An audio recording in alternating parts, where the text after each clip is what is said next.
It's an amazing thing, but every once in a while I have to take these racks apart because on planes and everything they get all beat up, you know. And being a VIP on an airplane just means they destroy your bags first. So sometimes I have to take them out and I unscrew all the screws and try to put them back together or find new screws that have been lost. And one day I had all my racks out, several other ones, and my house was built about 100 years ago, so it slants to the east at it slants like this, you know. And so Samuel, he was about 2.5, and he had gotten all these plastic tools, and he came out and he said, "Daddy, I help you, Daddy, I help you, Daddy." And I said, "Okay, all right, let's do this together." So I started taking out all the little screws, and in one of the rack units, you know, I have like a Trinity rack, and I have a Triton rack, and I have some rolling racks and everything. And so I had them all scattered out, and I'm over here on this Triton rack trying to get a screw out of it, which those little screws get stuck in it, and it's like getting a pick out of a guitar, you know what I mean? So I'm trying to get the screw out of it, and all of a sudden I hear this pounding, and I hear, "I help you, Daddy! I help you, Daddy! I help you, Daddy!" And I turn around, and Samuel was jumping up and down on top of my Trinity rack. So he was so cute, you know what I mean? What do you do? I think I actually have little imprints on this Trinity rack right here, this bottom one. And little dents from his feet. And I just looked at him and I was thinking, well, he's here, so I won't say what I was thinking. But, so, he was just so cute. And I got on the plane the next day to go up to Kelowna. And as I'm taxiing out on this plane, I'm looking out the window by myself, listening to some music. And I heard the voice of the Spirit say, "You know, Jason, you're just like Samuel."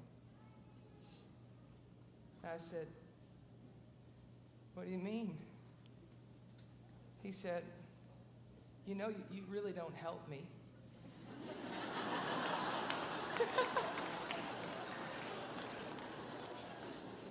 And I said, "I don't?"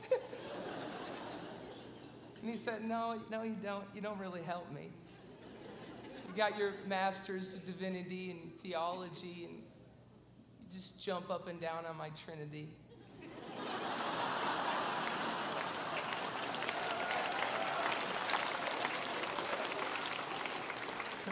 You don't help me. But that's not what I love about you, Jason. What I love about you is the same thing you love about Samuel. It's not whether you help me or not, it's that you want to help me. And the difference between the religious and the children is the children, they don't have a clue whether they're helping. They don't even care if they're helping. They just want to be around. The Father said, if you keep that desire to want to help me, you'll always stay on the right track. The minute you get religious and think you are helping me, you're screwed.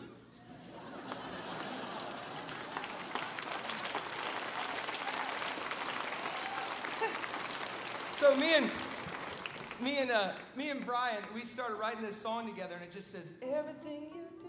Oh wait, I don't have my gear in here, my ear.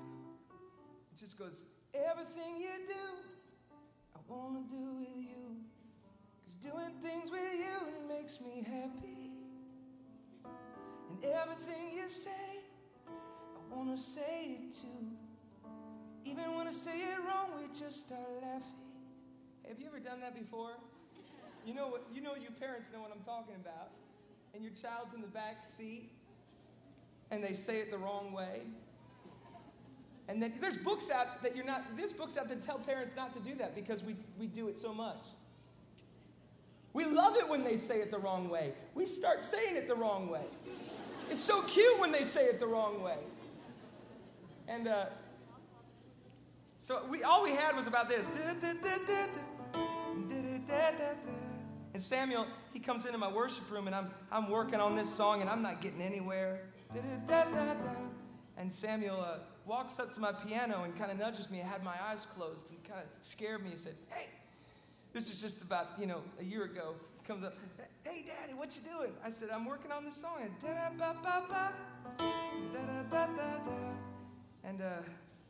I said, "I don't really have much, in it." And he said, "Oh, that's all right, Daddy. I'll go get the lyrics." So I said, "Okay." I said, "That's great." So he just left the room and left me there. And I thought he was going to do something and pick up something. And I'm just in there.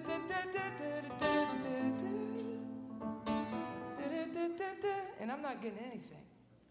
And so I'm waiting and waiting and waiting. About 7 minutes go by, 8 minutes go by, and all of a sudden I said, "Samuel, where are you?" He said, "I'm in here."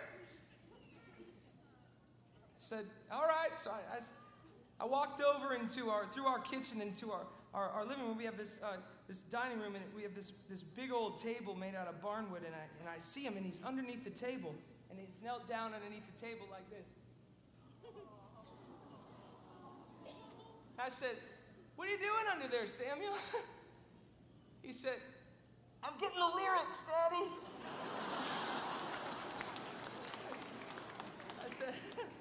I said, "Oh man, you're awesome." I said, "What are you getting? Because I'm not getting anything."